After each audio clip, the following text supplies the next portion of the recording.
Hello दोस्तों, सुंदरम में आप सभी का स्वागत है। आशा करता हूँ कि आप सभी अच्छे होंगे।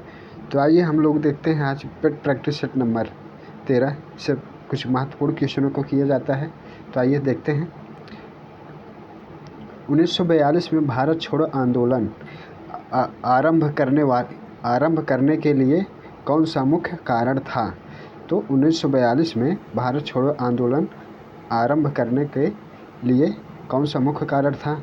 लोगों में घोर बेचैनी थी, साइमन कमीशन की रिपोर्ट, क्रिप्सन मिशन की विफलता थी और अंग्रेज़ों का विश्व युद्ध सेकेंड में उलझ जाना। इसका करेक्ट आंसर क्या हो जाएगा? इसका करेक्ट आंसर हो जाएगा ऑप्शन नंबर सी। इसका करेक्ट आंसर हो जाएगा क्रिप्सन मिशन की क्या थी? विफलता के कारण जो है। तो भारत छोड़ो आंदोलन का आरंभ कब किया था? तो 8 अगस्त 1942 में। कब किया गया था? 8 अगस्त 1942 में। तो कहाँ किया गया था? तो यह मुंबई से शुरू किया गया था। कहाँ से? मुंबई से। यह कहाँ से शुरू किया गया था? तो यह मुंबई से शुरू किया गया था। कब? 8 अगस्त 1942 को भारत छोड़ो आंदोलन क्या हुआ था? प्रस्ताव पारित किया गया था 8 अगस्त 1942 में। किसके द्वारा किया गया था? भारतीय कांग्रेस समिति ने जो है 8 अगस्त 1942 को भारत छोड़ो आंदोलन का आरंभ किया था। तो यह किस कारण हुआ था? क्रिप्सन मिशन की विफलता के कारण। ऑप्शन नंबर से इसका करेक्ट आंसर हो जाएगा। चलिए अगला देखते हैं।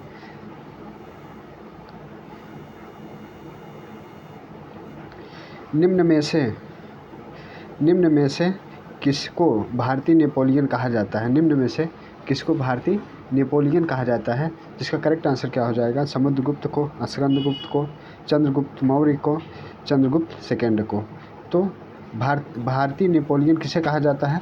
जिसका option number A correct answer हो जाएगा। समुद्रगुप्त को क्या कहा जाता था? भारतीय नेपोलियन कहा जाता है। तो इसका करेक्ट आंसर क्या हो जाएगा? ऑप्शन नंबर ए इसका करेक्ट आंसर हो जाएगा। समुद्रगुप्त के क्या कहा जाता था? भारतीय नेपोलियन कहा जाता था। तो चलिए अगला देखते हैं।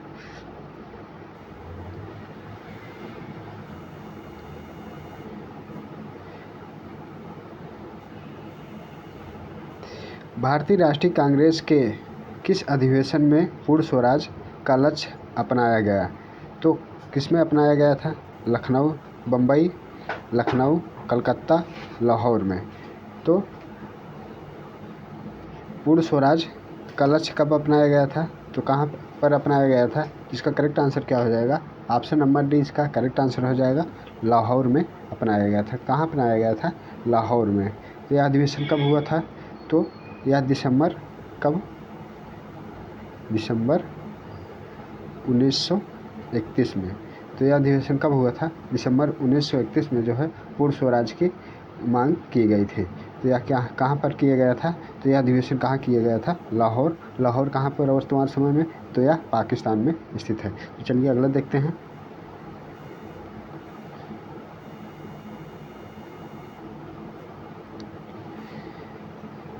गाल्डविन ऑस्ट्रिन है एक, तो क्या है? टेलीस्कोप का आविष्कारक है, भूगर्भ विज्ञानी है, दर्रा है, शिखर है।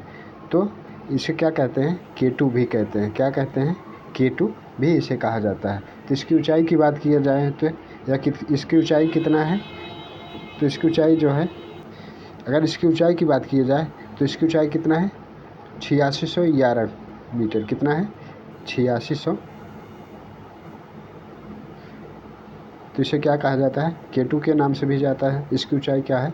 8611 है। कितना है? 8611 मीटर। कितना है? 8611 मीटर क्या है?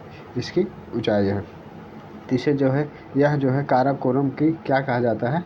काराकोरम की सर्वोच्च श्रेणी चोटी है। काराकोरम की सर्वोच्च श्रेणी चोटी इसे माना जाता है गाल्डविन ऑस्ट्रिन को, अर्थात इसे केटू भी कहा जाता है। यह जो है भारत की सबसे ऊंची चोटी है। क्या है? केटू जो है भारत की सबसे ऊंची चोटी है। केटू भारत की सबसे ऊंची चोटी है। अगर बात की जाए तो माउंट एवरेस्ट के बाद यह दुनिया का क्या है? दूसरा सबसे ऊंचा पर्वत है। माउंट एवरेस्ट के बाद कौन सा है? तो यह सबसे ऊंचा कौन सा हो जाएगा?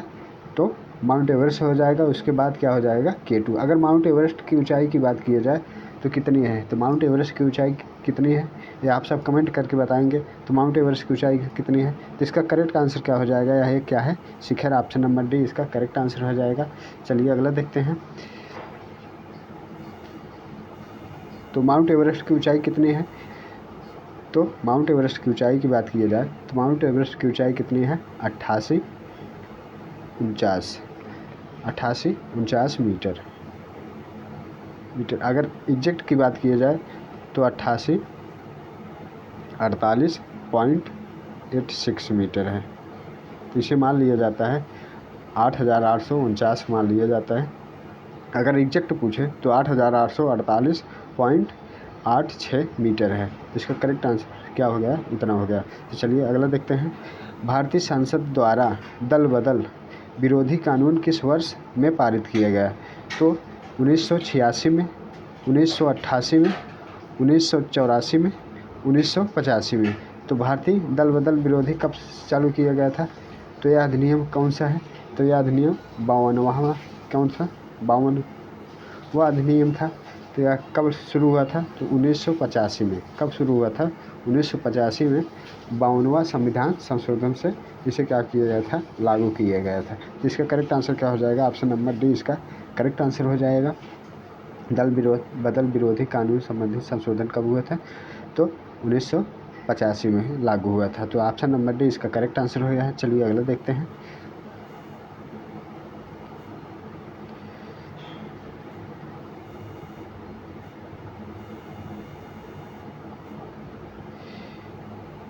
किसी उच्च न्यायालय के न्यायाधीशों की पेंशन प्रभारित की जाती है, तो उच्च न्यायालय के न्यायाधीशों की पेंशन प्रभारित की जाती है भारत के लोक लेखा को, राज्य की संचित निधि को, राज्य के लोक लेखा को, भारत की संचित निधि को। तो इसका करेक्ट आंसर क्या हो जाएगा, इसका करेक्ट आंसर क्या हो जाएगा, इसका करेक्ट आंसर हो जाएगा ऑप्शन नंबर बी इसका करेक्ट आंसर हो जाएगा। राज्य की संचित निधि के द्वारा, किसके, राज्य की संचित निधि के द्वारा जो है क्या होता है, उच्च न्यायालय के न्यायाधीशों की पेंशन को प्रभारित की जाती है। तो इसका करेक्ट आंसर क्या हो जाएगा, ऑप्शन नंबर बी इसका करेक्ट आंसर हो गया। चलिए अगला देखते हैं।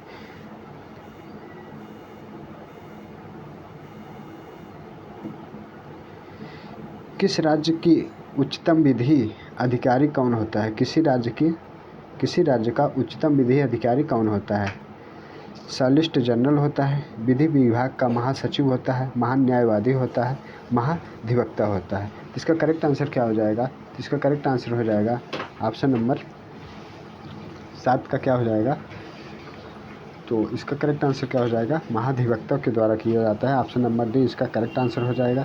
यह किस अनुच्छेद में है, तो आप बताएंगे महान्यायवादी की नियुक्ति कौन करता है, महान्यायवादी की नियुक्ति कौन करता है, कमेंट बॉक्स करने में इसको कमेंट करेंगे।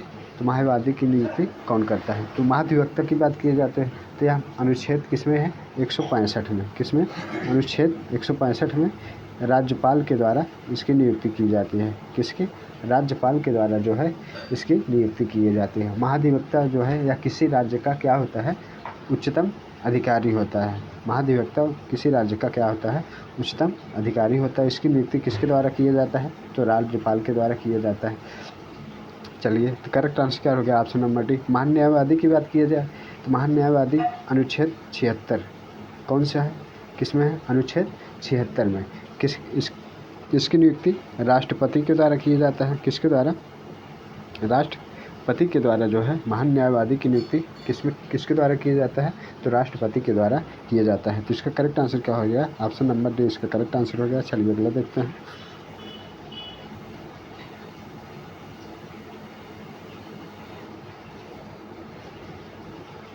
संविधान के निर्माताओं के मनोभाव और आदर्श प्रतिबिंबित होते हैं उद्देश्य में, मूल कर्तव्यों में, मूल अधिकारों में, राज्य के नीति निर्देशक सिद्धांतों में। तो इसका करेक्ट आंसर क्या हो जाएगा, अगर उद्देश्य की बात की जाए तो यह कहाँ से लिया गया था, उद्देश्य ऑस्ट्रेलिया से लिया गया है, लेकिन संविधान में इस शब्द का कोई जिक्र नहीं किया गया है। ठीक है, तो उद्देश्य का जो है संविधान में इसका इस शब्द का कोई जिक्र नहीं किया गया है। तो चलिए तो इसका करेक्ट आंसर क्या हो जाएगा? ऑप्शन नंबर ए इसका करेक्ट आंसर हो जाएगा, उद्देश्य का। तो ए इसका करेक्ट आंसर हो जाएगा। मूल कर्तव्य की बात करें तो मूल कर्तव्य यह किसमें है? तो यह 51 का में है। मूल कर्तव्य किसमें है? 51 का में। यह कहाँ से लिए गया है मूल कर्तव्य? तो मूल कर्तव्य जो है रूस से लिए गया है। कहाँ से लिए गया है? रूस से लिए गया है। भाग कितने में है? भाग 4 में है। मूल कर्तव्य भाग 4 में 51 का में है। यह कहाँ से लिए गया है? रूस से लिए गया है। मूल अधिकार की बात की जाए तो मूल अधिकार जो है यह कहाँ से लिए गया था? तो यह अमेरिका से लिए गया है। मूल अधिकार अमेरिका से लिया गया है। कहाँ से? अमेरिका से लिया गया है। इसमें कितने अनुच्छेद हैं? 12 से लेकर 35 तक। कितने? 12 से 35 तक की जो है इसमें अनुच्छेद है। अगर भाग की बात की जाए तो भाग किस में है? यह भाग 3 में है। तो मूल अधिकार भाग 3 में है। कहाँ से लिए गया? अमेरिका से लिया गया। अनुच्छेद 12 से 35 तक ये इसका उल्लेख किया गया है। तो नीति निर्देशक तत्व की बात करें तो नीति निर्देशक तत्व जो है कहाँ से लिए गया है? यह आयरलैंड से लिए गया है। कहाँ से? आयरलैंड से लिए गया है। कहाँ से लिए गया है? आयरलैंड से लिए गया है। नीति निर्देशक तत्व की बात करें तो यह कहाँ से लिए गया था? आयरलैंड से। यह कहाँ से लिया गया है? आयरलैंड से लिया गया है। ठीक है, आयरलैंड से। यह कहाँ से? अनुच्छेद 36 से लेकर 51 तक। कितने में है? अनुच्छेद 36 से लेकर 51 तक क्या है? नीति निर्देशक तत्व है, अर्थात डीपी क्या है? डीपीएसपी। कहाँ से कहाँ तक है? 36 से लेकर 51 में। यह भाग किस में है? तो भाग 4 में है। किस में है? भाग 4 में राज्य के नीति निर्देशक सिद्धांतों का उल्लेख किया गया है। तो चलिए इसका करेक्ट आंसर क्या हो जाएगा? अगर इसका करेक्ट आंसर की बात करें तो इसका करेक्ट आंसर क्या हो जाएगा? ऑप्शन नंबर ए, उद्देश्य का इसमें क्या है? करेक्ट आंसर हो जाएगा। चलिए अगला देखते हैं।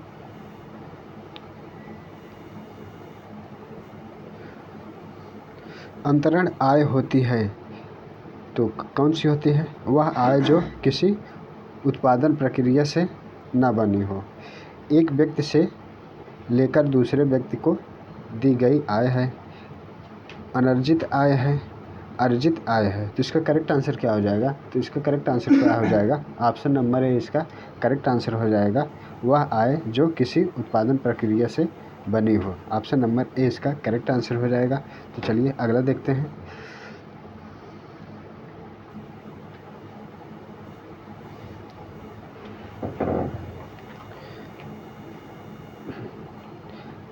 तो इसमें अगर बात की जाए, सोडियम वाष्प लैंप पीले रंग के साथ जलते हैं, इसका कारण है। तो इसका कौन सा कारण है? सोडियम वाष्प जो है पीले रंग के साथ जलते हैं, इसका कारण कौन सा हो जाएगा? तो इसमें देखते हैं इसका कारण कौन सा हो जाएगा। पीले रंग के उत्सर्जित करने के लिए सोडियम का ऊर्ध्वपातन होगा। सोडियम परमाणुओं द्वारा अवशोषित अतिरिक्त ऊर्जा का स्पेक्ट्रम के पीले क्षेत्र में उत्सर्जन है। सोडियम की न्यूनतम आयनन ऊर्जा है। पीले के अतिरिक्त अन्य सभी रंगों को अवशोषित करने अन्य सभी रंगों को क्या करता है? अवशोषित करने की क्षमता है, उसकी क्षमता है। तो इसका करेक्ट आंसर क्या हो जाएगा? तो इसका करेक्ट आंसर हो जाएगा ऑप्शन नंबर इसका कौन सा सही हो जाएगा?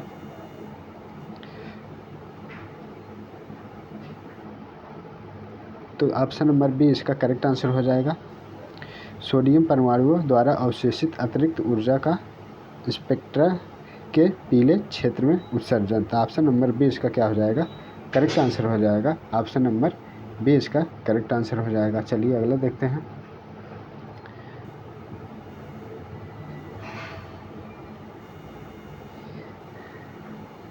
एपीआई का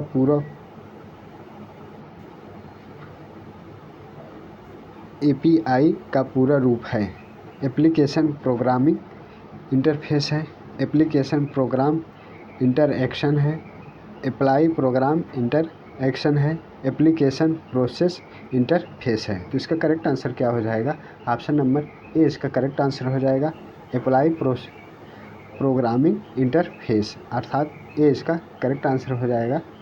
अप्लाई प्रोग्रामिंग इंटरफेस। तो इसका करेक्ट आंसर क्या हो जाएगा? ऑप्शन नंबर ए इसका करेक्ट आंसर हो जाएगा। चलिए अगला देखते हैं।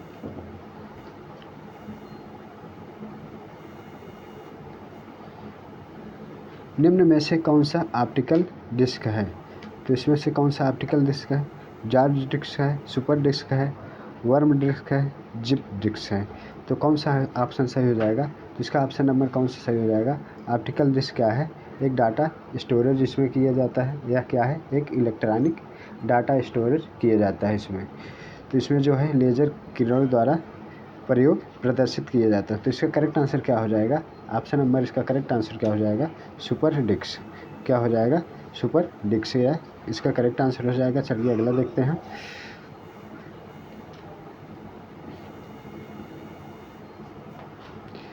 रेलवे की पटरियों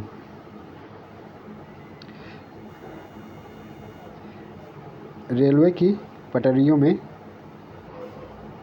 रेल के जोड़े के बीच थोड़ी सी जगह छोड़ दी जाती है। रेलवे की पटरियों में रेल के जोड़ों के बीच में थोड़ी सी जगह छोड़ दी जाती है। तो यह किस कारण छोड़ दी जाती है? ताप में मौसमी परिवर्तन के कारण पटरियों को विकृत से बचने के लिए, पटरियों को उच्च ताप तक गर्म होने से बचने के लिए, गाड़ी की चाल को नियंत्रित करने के लिए, रेल को बराबर दूरी पर रखने के लिए। तो इसका करेक्ट आंसर क्या हो जाएगा? तो इसका करेक्ट आंसर क्या हो जाएगा? ऑप्शन नंबर ए इसका करेक्ट आंसर हो जाएगा।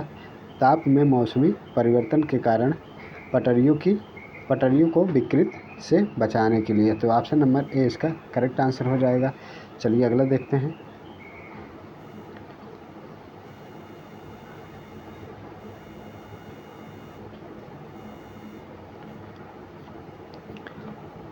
ओडोंटोलॉजी विज्ञान की एक शाखा है।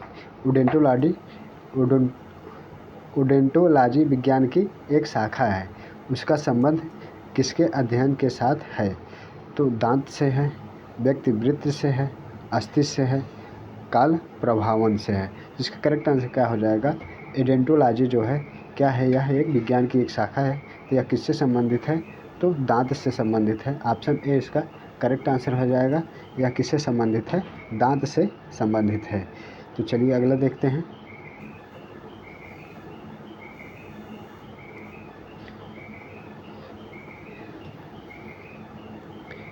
बीज किसके बिन अंकुरित, ये अंकुरित है, बीज किसके बिन अंकुरित हो सकता है?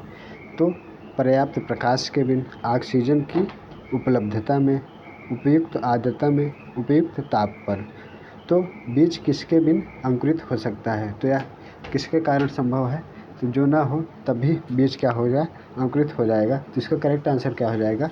15A पर्याप्त प्रकाश के कारण भी क्या हो सकता है?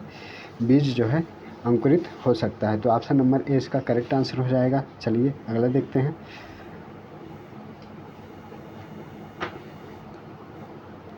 समुद्र का जल वर्षा के जल से अधिक नमकीन होता है क्योंकि? समुद्र का जल वर्षा के जल से अधिक नमकीन होता है क्योंकि नदियाँ मिट्टी से नमक ढोकर उन्हें समुद्र में डाल देती हैं। समुद्र तल में नमक पैदा करने वाली खदानें हैं। तो समुद्र जीव नमक पैदा करते हैं। समुद्र के गिर्द वायु नमकीन होती है। तो इसका करेक्ट आंसर क्या हो जाएगा? तो इसका करेक्ट आंसर हो जाएगा ऑप्शन नंबर ए इसका करेक्ट आंसर हो जाएगा। नदियाँ मिट्टी से नमक ढोकर उन्हें समुद्र में डाल देती हैं। तो इसका करेक्ट आंसर क्या हो जाएगा? ऑप्शन नंबर ए इसका करेक्ट आंसर हो जाएगा। चलिए अगला देखते हैं।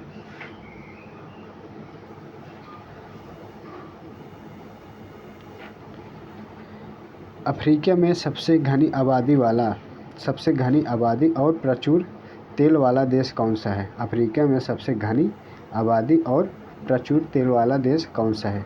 केन्या है, सूडान है, नाइजीरिया है, युगांडा है। तो इसका करेक्ट आंसर क्या हो जाएगा? ऑप्शन नंबर सी इसका करेक्ट आंसर हो जाएगा। यह क्या है? नाइजीरिया जो है सर्वाधिक घनी आबादी वाला और प्रचुर तेल वाला देश है। तो ऑप्शन नंबर सी इसका क्या हो जाएगा? करेक्ट आंसर हो जाएगा। चलिए अगला देखते हैं। निम्न में से कौन प्रदूषण नहीं फैलाता है? निम्न में से कौन प्रदूषण नहीं फैलाता है? तो पेट्रोल का जलना, सौर ऊर्जा का प्रयोग, रबर का जलना, उपयुक्त सभी। इसका करेक्ट आंसर क्या हो जाएगा? तो इसका करेक्ट आंसर हो जाएगा ऑप्शन नंबर बी। इसका करेक्ट आंसर हो जाएगा सौर ऊर्जा का प्रयोग से प्रदूषण नहीं फैलता है। तो इसका ऑप्शन नंबर कौन सही हो जाएगा? ऑप्शन नंबर बी इसका करेक्ट आंसर हो जाएगा। चलिए अगला देखते हैं।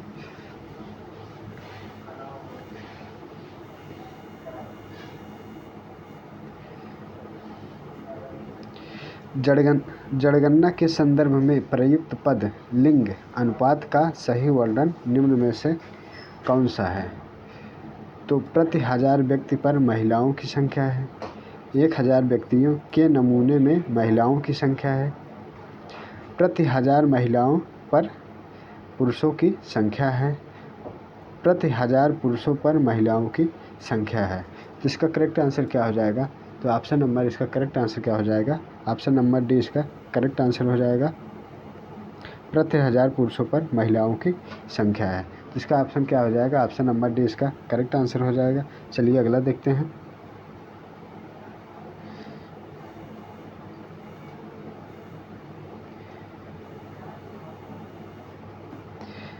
काशी हिंदू विश्वविद्यालय की स्थापना किसने की थी? तो राजा राम मोहन राय ने, पंडित मदन मोहन मालवीय ने, मोतीलाल नेहरू ने, रविन्द्रनाथ टैगोर ने। तो काशी हिंदू विश्वविद्यालय की स्थापना कब की गई थी? तो काशी हिंदू विश्वविद्यालय की स्थापना 1916 ईस्वी में किया गया था। किसके द्वारा किया गया था? तो ऑप्शन नंबर बी इसका करेक्ट आंसर हो जाएगा पंडित मदन मोहन मालवीय के द्वारा किया गया था। कब किया गया था? 1916 ईस्वी में जो है इसकी स्थापना की गई थी। तो चलिए अगला देखते हैं। स्ट्रेट फ्रॉम द हार्ट पुस्तक किसकी ने लिखी है? स्ट्रेट फ्रॉम द हार्ट पुस्तक किसने लिखी है?